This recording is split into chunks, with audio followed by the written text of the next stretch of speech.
Hello there and good morning. This is James and this is my very first podcast.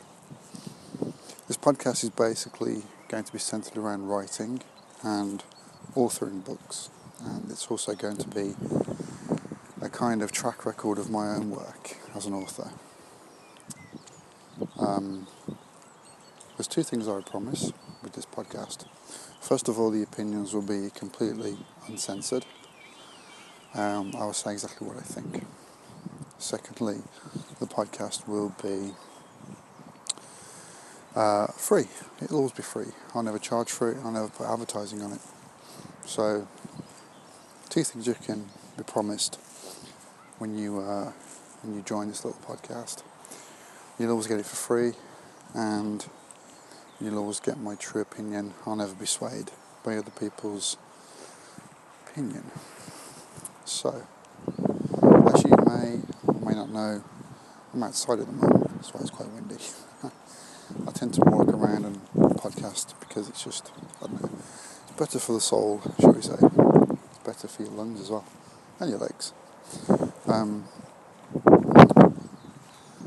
In 2013, I wrote a novel, called Eloise Crimson and the Turing Pocket Watch. And it got to number 4 on Amazon in its respective genre, which was young adult science fiction. The next 3, slot 1, 2 and 3, were actually taken up by the Hunger Games trilogy. So I had a cat and house chance of ever beating those. But I did sell, I think it was 670 copies. So it was pretty good. Became a bestseller for a very brief period. And there were 7 more books in the series. The Eloise Crimson series was supposedly, it wasn't supposedly, it was actually 8 books long, because I had the whole 8 books planned. And I did what a lot of authors did. I got discouraged and I didn't pursue the other 7 books. Now, I've done quite a lot since that, the start of 2013. It's now the start of it's midway through 2015.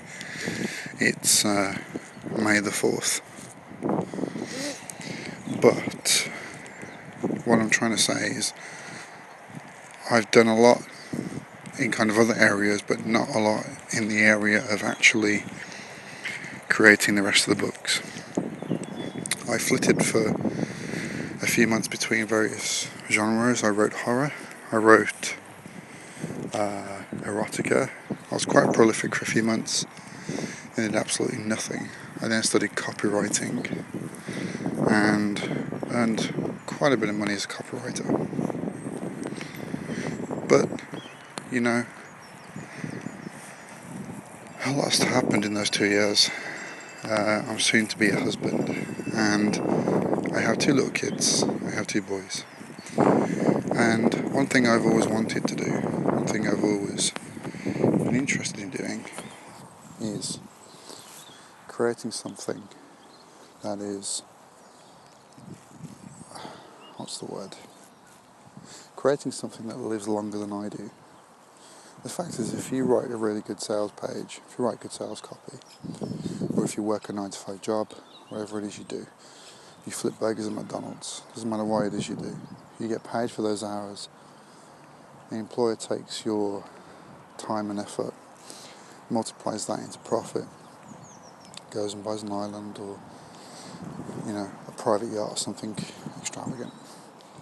When it comes to writing a book, even if you only sell 1 copy, that book is yours forever, and you own that book even after you're dead. So I think it's 75 years the copyright law exists. So 75 years after you've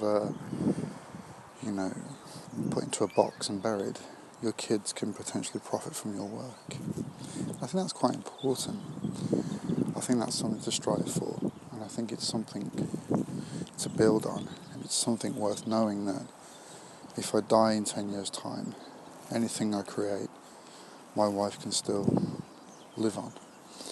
if I die in 20 years' time, anything I create, my kids can still eat and, sleep under a roof and pay the bills and put the heating on because of stuff that I did a decade ago.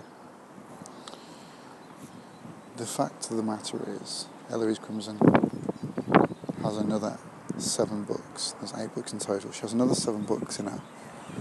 And she's kind of been bugging me lately to get the stuff finished, get these books finished. Or at least make a start on creating the rest. Now this is a very crappy time to be having these thoughts, if I'm honest, because I need to be earning a living. I can't really afford to not work. Like I mentioned, I'm marrying very soon, and the lady in question is coming from America, so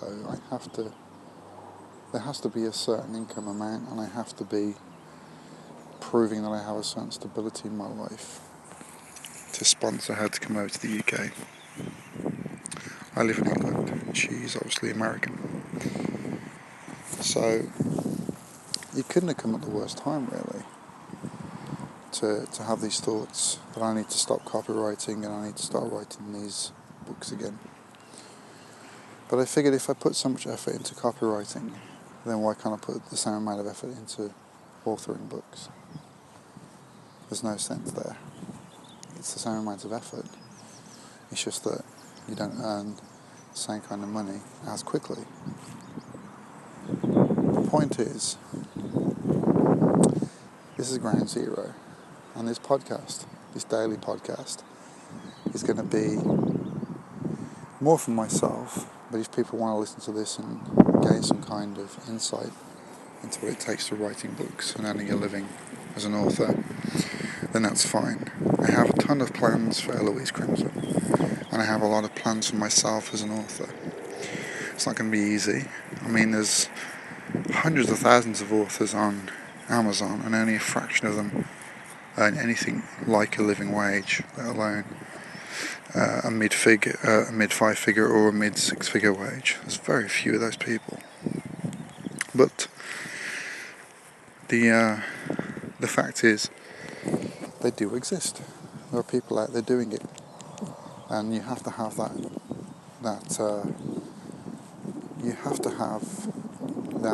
thought process in life, that if someone else is doing it, then you can do it too. If entrepreneurs and various film stars can, come from small town America or come from the Austrian Alps, in the case of Arnold Schwarzenegger, and do what's never been done before, then to follow in the footsteps of people that have already done it is kind of cake, really. I had a look at Eloise Crimson, the original book, the other day, and the editing is awful. The grammar's all over the place. So I need to tidy that up before it goes back out. I want to reshoot the covers as well. I've got that in the works. I've got a lady coming along to shoot the covers. But the point is, I'm back. Sounded like a film, a scene from a movie. Then I'm back. But I am back. I'm back, and I'm writing every day. I've set myself limits and set myself goals. I'll write between 2,000 and 3,000 words a day. 2,000 is a minimum, 3,000 is maximum. If I write more than 3,000, it's just going to be junk. I know it is, because I know my writing. I'm also going to write short stories alongside the novels, so that I don't get bored. So I'm putting 1,000 words into a short story every day. There should be one short story per week, and another Eloise Crimson novel every 3 to 4 months. I'm also going to launch a blog, which should be launched already, Twitter, Facebook, and I'm even going to try Instagram. Most authors don't try Instagram. I'm going to try that. Could be good for promotional purposes. I'm also building an email list. If you can go below and click the email subscribe list, I'll never show you details, but if you jump onto that, what I'll do is I'll send you some free fiction every now and again. It's not going to be like every day or every week or every month, but now and again you'll get an email from me, and you'll get, 1,000 or 2,000 word short story free of charge. It doesn't cost you a bean. You can read it on your lunch break. So there you go. This is the very first podcast, and I look forward to serving you as best I can on this journey, telling you exactly what's working, what isn't working, how I succeeded, how I failed in certain areas. More importantly, I want to document this story, document this journey, because it's important for me to know that I'm heading in the right direction. Thank you very much for listening, and I will see you very, very soon. Tomorrow, in fact. Goodbye and God bless.